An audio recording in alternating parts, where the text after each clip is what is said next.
Hello everyone, स्वागत है सभी का हमारे यूट्यूब चैनल में। आज की वीडियो में प्रतिस्थापन विधि से दो चर वाले रैखिक समीकरण को बहुत ही आसान तरीके से हल करना सीखेंगे। अगर आपको दो चर वाले रैखिक समीकरणों को प्रतिस्थापन विधि से हल करने नहीं आता है तो आज की ये वीडियो आपके लिए बहुत ही ज़्यादा महत्वपूर्ण होने वाली है, क्योंकि आज की इस वीडियो में मैं आपका सारा डाउट क्लियर कर दूंगा और जो है आपको मैं 100% समझाने की गारंटी भी लेता हूँ, बशर्ते आप सभी वीडियो के अंत तक जरूर बने रहिएगा। तो चलिए अब हम स्टार्ट करते हैं। सबसे पहले तो आप सभी जानते होंगे कि प्रतिस्थापन विधि है क्या।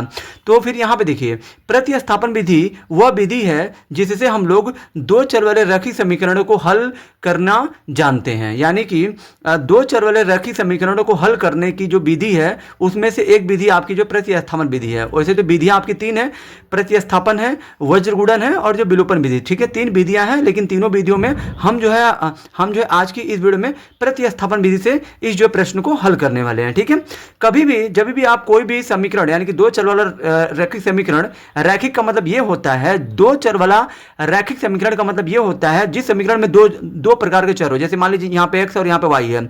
अब ये रैखिक समीकरण है कि नहीं है, तो फिर यहाँ देखिए, रैखिक समीकरण के लिए ना घात एक होनी चाहिए, चरों की घात। जैसे मान लीजिए यहाँ पे भी एक है, यहाँ पे भी एक है, तो ये आपका एक रैखिक समीकरण है। और जो है ना, ये भी वाला समीकरण आपका जो रैखिक समीकरण है, दो प्रकार का चर है और जो यहाँ पे एक एक घात है, तो ये रैखिक हो गया। ठीक है, रैखिक का मतलब हो गया एक घात वाला, और जो है दो चर वाला का मतलब होता है दो चर। ठीक है, तो यहाँ देखिए, सबसे पहले तो आपको जो है प्रश्न में दो समीकरण दिया होगा, आपको जो है दोनों समीकरणों को यहाँ पे हल में पहले लिख देना है। जैसे कि मान लीजिए यहाँ पे पहला हमारा दिया है 2x माइनस वाई बराबर ये -4 दिया। ठीक हो, आपको जो इसे जो समीकरण एक नाम दे देना है।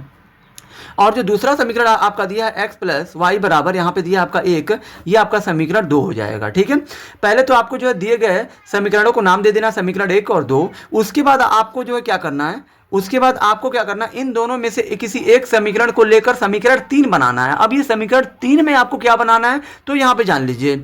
यहाँ पे मैं क्या करता हूँ, अब जो समीकरण, मैं यहाँ पे समीकरण 1 को लेता हूँ, समीकरण 1 से। ठीक है, समीकरण 1 को मैंने क्यों लिया, क्योंकि यहाँ पे समीकरण 1 जो है छोटा है। ठीक है, यहाँ पे देखिए समीकरण 2 जो है बड़ा है, 2x माइनस वाई बराबर, मतलब बड़ा का मतलब ये है मान यहाँ पे 2 है, यहाँ पे 4 है, मतलब इसमें जो है मतलब वैल्यूज दी हुई है। ठीक है, वैल्यू दिया हुआ है, इसलिए हमने इसको नहीं लिया, हमने जो है समीकरण 2 को लिया, क्योंकि समीकरण 2 जो है देखने में छोटा लग रहा है। ठीक है, तो फिर यहां देखिए, कभी भी जब आप समीकरण 3 बनाते हो तो आप जो कोशिश करें कि जो समीकरण छोटा हो उसको लेकर ही आप 3 बनाएं, क्योंकि आपको जो है कैलकुलेशन थोड़ा कम करना पड़ेगा, यानी कि जोड़ घटाना गुणा भाग थोड़ा कम करना पड़ेगा।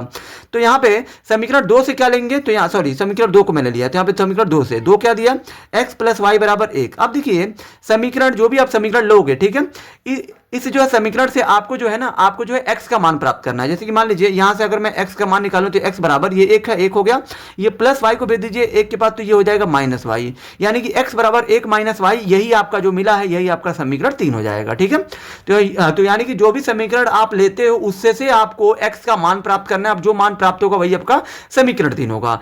अब यहाँ आपको क्या करना है, यहाँ आपको समीकरण, जो ये समीकरण आपने 3 बनाया है, समीकरण 3 का मान यहाँ पे आपको लिखना है, समीकरण 3 का मान, समीकरण यहाँ पे आपको 1 में रखने पर, यहाँ पे आपको समीकरण 1 में रखना है, यानी कि 3 का मान आपको जो है 1 में रख देना है। किस में रख देना है, 1 में, क्योंकि समीकरण 2 से आपने 3 बनाया है, तो जो भी आप 3 बनाओगे ना, इस 3 का मान आपको उसी समीकरण में नहीं रखना है जिससे आपने बनाया है। मान लीजिए 3 को हमने 2 से बनाया है, तो 3 का मान 2 में नहीं, 3 का मान 1 में रखा जाएगा। ठीक है, 1 में रखा जाएगा, तो 1 क्या दिया है यहाँ पे लिख लीजिए। ठीक है, जब ये मान आप रखते हो तभी आपका समीकरण हल होता है। ठीक है, इसलिए हम लोग जो मान रखा जाता है। तो यहाँ पे देखिए 2 है तो 2 लिखिए, यहाँ पे x का समीकरण 3 का मान 1 में रख रहे हैं, तो 3 का मान क्या दिया, x बराबर 1 माइनस वाई, तो फिर यहाँ पे x की जगह पे 1 माइनस वाई रख दीजिए। ठीक है, अब यहाँ पे देखिए कोष्टक में रहेगा, माइनस में बाहर y है तो y बराबर में -4 है, तो 4 रख दीजिए। अब यहाँ देखिए, ये आपका 2 है तो 2 लिखिए, 2 का गुणा 1 में करिए तो 2 हो जाएगा, माइनस है तो माइनस, अब ये 2 का गुणा y में करिए तो आपका 2y हो जाएगा, और माइनस में y है तो y बराबर में -4 है, तो 4। अब यहाँ पे देखिए, ये जो -2y है और यहाँ पे -1y है, टोटल आपका ये हो जाएगा -3y, ये -4 है, ये प्लस को भेज दीजिए संख्या के पास, क्योंकि ये भी एक संख्या और ये भी एक संख्या है तो संख्या को संख्या के पास भेज दिया जाता है। +2 जाएगा -4 के बाद तो हो जाएगा -2, यानी कि यहाँ पे -3y बराबर हो जाएगा -4 और -2 रुपया, टोटल -6 रुपया हो जाएगा। माइनस से माइनस कटेगा और 3 से 6 को काटेंगे 2 बार में, यहाँ से y का मान आपको मिल जाएगा 2। यानी कि हमें समीकरण अभी हमारा पूरा हल नहीं हुआ है क्योंकि सिर्फ हमें y का मान प्राप्त हुआ है। अभी जो है x का मान प्राप्त हो जाएगा तभी जाकर समीकरण आपका पूरी तरह से जो है हल किया हुआ माना जाएगा। अब आपको क्या करना है, अब जो है आपको क्या करना है, y का मान यहाँ पे आपको लिखना है y का मान समीकरण 3 में रखने पर आपको जो है y का मान समीकरण 3 में रखना है। ठीक है, चाहे जो भी प्रश्न हो आपको जो है वो जो भी y का मान मिलेगा इसको आप 3 में ही रखोगे। 3 क्या दिया है हमारा, यहाँ देखिए 3 x बराबर दिया 1 - y, यही आपका समीकरण 3 है। तो फिर यहाँ पे x बराबर लिखना है 1 - y, तो यहाँ पे x बराबर यहाँ पे 1 है तो 1 लिखिए माइनस y का मान कितना है 2 आया, 2 रखिए। 1 में से 2 नहीं घटेगा तो उल्टा घटाएंगे, मतलब 2 में से 1 घटाएंगे, उल्टा घटाएंगे तो माइनस का चिन्ह लगता है, 2 में से 1 जाएगा तो 1 आएगा, यानी कि यहाँ पे x का मान आपका आ गया -1 आ गया। तो इस प्रकार से x का मान -1 और जो y का मान 2, इस प्रकार से ये जो समीकरण आपका हल हो चुका है। आई होप कि आप सभी को ये वीडियो बहुत ही ज़्यादा पसंद आई होगी।